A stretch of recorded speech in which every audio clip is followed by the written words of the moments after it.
This episode of Bouts Talking Bouts is brought to you by Bare Knuckle Betting Shark. Winning parlays, if you're looking for them in BKFC, you got to be checking out BK Bet Shark. Here's the thing, $50 buys, you get a personalized bet slip. It's based on your own budget. You can be flexible. It is what works for you. And this guy's got the receipts. You can check out all the winning tickets. You can peep them, and you can do so at Bare Knuckle Betting Shark. Check him out on Instagram and get with it.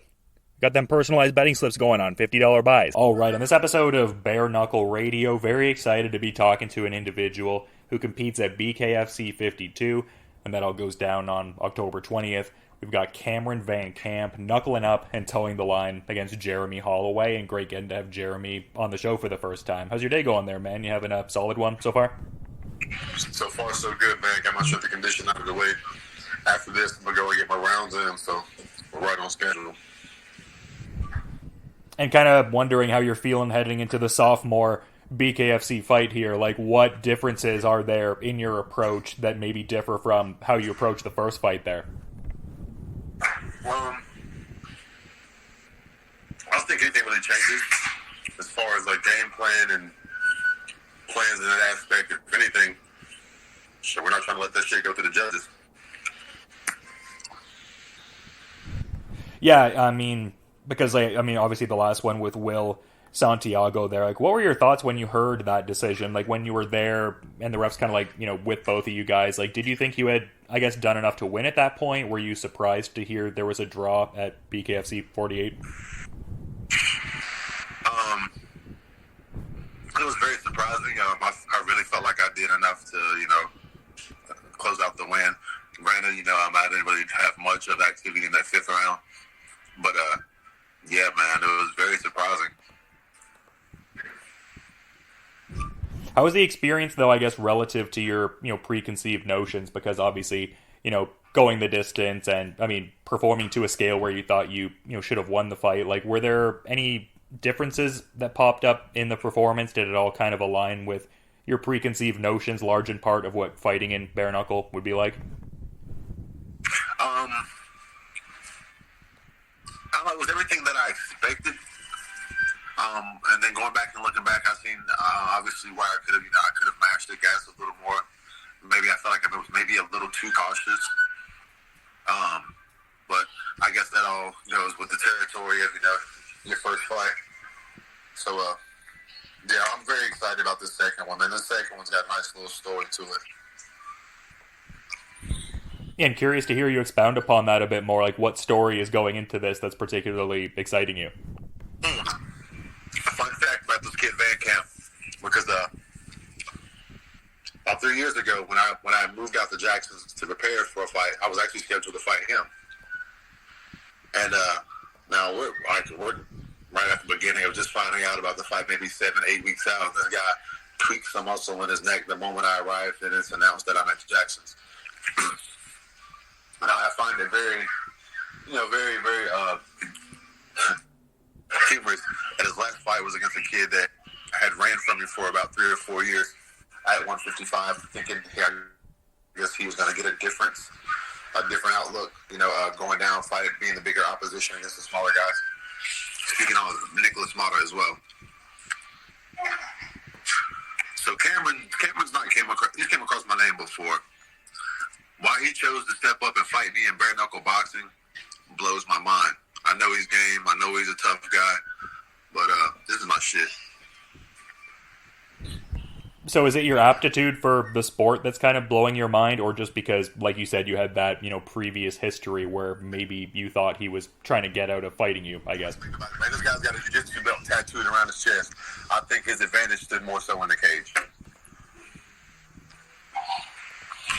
I was going to say that's interesting, because I was going to ask like what your thoughts were on like what your opponent is kind of bringing to the table here. It seems like you're obviously very acutely aware of all of that, and yeah, just interesting with this being the bare knuckle debut and everything like that. Like, it seems like you're, I guess, very confident about the, I guess, machinations of this matchup, for lack of a better way to phrase it.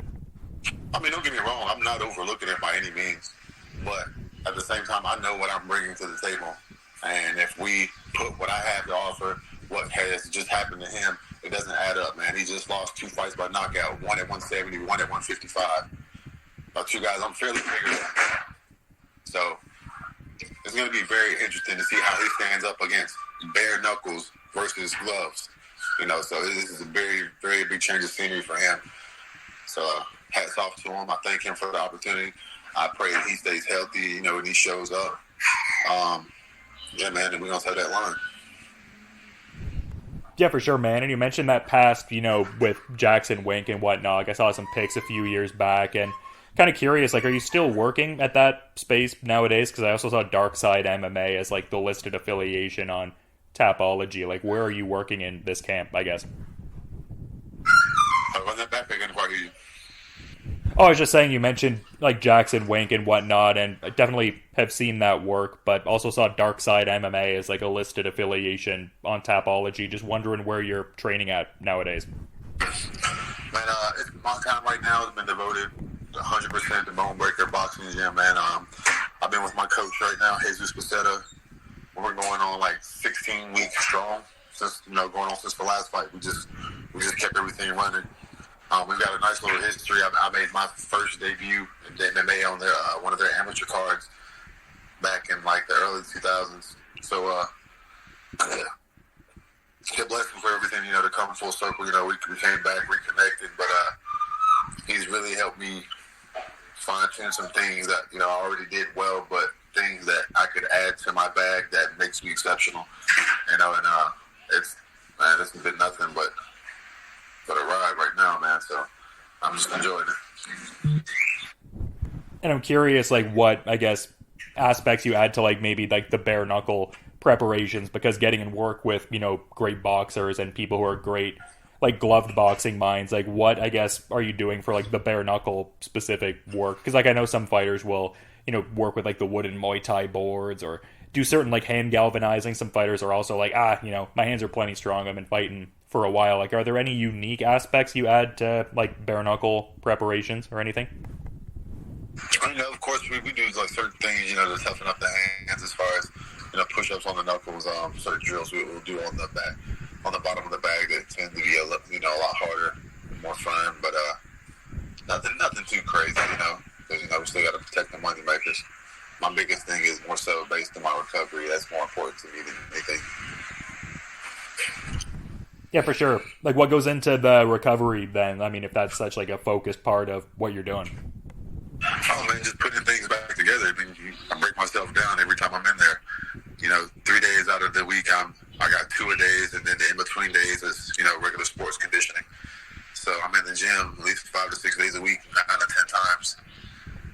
So it's very, leg compression, cryo, spot on infrared therapy, with inflammation, but just making sure I can keep going and, pushing, making myself 1% better each day. Yeah, absolutely. Definitely what it's all about, but just kind of in doing my research on you, noticing you've got, at least like per Tapology from what I was seeing, around 25 MMA fights over amateur and pro. Obviously, like, the grappling and leg kicks and certain obvious aspects are taken out in bare knuckle, but, like, how much does, like, that active clinch game and some of the other, aspects of MMA lend to bare knuckle? I would think there's a few transferable kind of skills.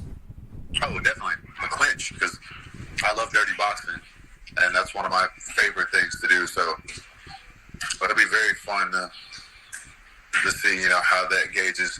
With him being so long, I don't think he would want to engage in a clinch. This guy's 6'2", but we have the same reach on paper. Very interesting. Yeah, for sure, and I'm kind of curious to just, get the thoughts on maybe what some of the family's thinking, because I understand you got a bit of a fighting family there from an article I was seeing on the BKFC website. Like, your uncle was a professional boxer and other family members in martial arts. Like, what are their thoughts on you getting involved in BKFC and throwing down? Well, before the first fight, they thought I was crazy because they were like, no gloves. Yeah, but the fact that I came home how I left, they're a little more at ease. So maybe the temperament is more of excitement for the next one when the family's checking out this one? Definitely. They'll definitely be in the building. Yeah, I love hearing that, man. That's great. And I guess just one thing I kind of wanted to touch on. This was obviously a little bit ago at this point, but I saw a few articles actually kind of centered on this. I guess like a random guy walked into the gym and tried to challenge you to a fight and everything like that, or I guess just challenge someone to a fight and you kind of took him up on it. What was that whole experience like? Is that something you're kind of used to? Was it kind of like a very random, like, oh, what's going on here? That was very random because he was actually he came in and he had gotten really rude with another friend of mine at the time, Charlie, and he was supposed to fight Charlie originally because Charlie was like, okay, dude, like I'm doing nothing but polite to you. You want to fight? Sign a waiver. So when he seen how eager Charlie was after he seen him sign the waiver, I've been cutting weight all day. So he sees me over there on my knees catching my breath. He was like, well, let me get him first. And that's how it went. Yeah, he ended up calling me out, I guess, thinking I was the easier picking. And it did not go so well. Yeah, such a, I don't know, wild situation. It's funny, like, how random people think they've got just such an aptitude for fighting, and it's like, oh, well, I've, fought for Bellator before, and I'm in BKFC, so if you want to throw down, I guess we can do it, but probably doesn't behoove you a great deal, like, you'll probably get beat up. But even within that, like, it seemed like you kind of, like, relatively took it easy on the guy. Like, I felt like you could have definitely put it on him more, but yeah, just a wild situation. I was preparing for my last amateur fight, and I initially tried to touch gloves with him at the beginning, and that's usually how I gauge with people. Just someone who, touch gloves, get that, mutual respect look to each other. This guy snatches his arm back and looks at me like, don't touch me. And then he starts swinging for the fences. Yeah, some wild people out there, I guess, man. But you were a good dude about it. I guess kind of going back to this fight here, though, because I feel like sometimes when I talk to fighters, like some of them are very into the idea of, I guess, visualizing certain scenarios in the fight quite a bit, and then within that they have like a, I guess, predominant visualization of how they see the fight ending. Like, are you a fighter that generally does that visualization? And if so, like, how do you, I guess, see the ending of this one going? Execution, man. I can't really tell my game plan, but my goal is to execute my game plan. Of course, not to leave it in the hands of the judges, but man, I don't think people understand how hard it is to hit a man that does not want to be knocked out when he has legs that can still move. Some guys are going to negate from the fight, but hopefully he's in the pocket, and we'll see how it goes.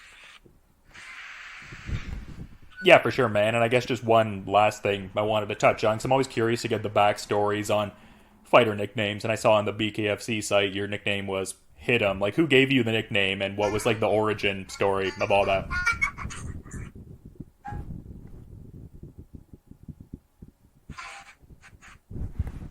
Sorry, did you get that there, or did it break up? It broke up. I didn't get the last part about the backstory. Oh, sorry, I guess I was just wondering the backstory on your nickname, Hit 'em. Like, who gave you that moniker, I guess? And a childhood friend. I actually got the name when I was like 15, 16. Had a thing for fighting all the time. Yeah, I was always fighting. And then I remember one summer, everybody that I'd beat up one summer got together and jumped me at the end of the summer. Dude, it was like 15 guys. I was like, there's no fucking way I fought you. I was like, I don't remember fighting half these guys. You know what I'm saying, man? It was just, I'm a kid at the time, man. Had a lot of testosterone. But that was a very fun time, man. Once I was able to put my back up against something, man, it was a man for himself at that point. I gotta say, I didn't expect that level of a backstory to that. That's a pretty wild situation. I guess it kind of makes it relatively easier going into some of these one-on-one situations. Like, obviously you're fighting professional fighters now, but every time you hit somebody hits you. Yeah. That's the ultimate counter, and you don't know where it's coming from. Yeah, for sure. Wild scenes, man. No, sorry, I didn't mean to cut you off. Were you going to say something else? Oh, no, sir. No, I was just going to say that's like a wild backstory to it, and I appreciate you giving that info, but I also appreciate you, making the time, man. And like I was saying before, I definitely, want to be mindful of your schedule. So is there maybe like a final thought you'd want to add as we're kind of wrapping up here, Jeremy? Final thought, not too much, man, because I'm very excited for this one. Me close to home, so I'm trying not to be overly anxious. Just thankful for the opportunity. Dave Fieldman, Andy Hall, Nate Shook. Shout out to those guys, man. Also Nelson, Surge. The whole BKFC staff. Thank those guys for believing in me, give me another opportunity to perform. Special thanks to my coach, sponsors, supporters, everybody, man. Thank you for this interview. Yeah, no problem. Thank you for coming on, man. Definitely someone I wanted to talk to and get some insights from ahead of BKFC 52 here, and definitely excited for this Cameron VanCamp fight on October 20th. But until then, Jeremy, you have a good rest of your day, and thank you for the time again. Yes, sir, you too. This episode of Bouts Talking Bouts is brought to you by Bare Knuckle Betting Shark. Winning parlays, if you're looking for them in BKFC, you got to be checking out BK Bet Shark. Here's the thing, $50 buys, you get a personalized bet slip. It's based on your own budget. You can be flexible. It is what works for you. And this guy's got the receipts. You can check out all the winning tickets. You can peep them, and you can do so at Bare Knuckle Betting Shark. Check him out on Instagram and get with it. Got them personalized betting slips going on, $50 buys.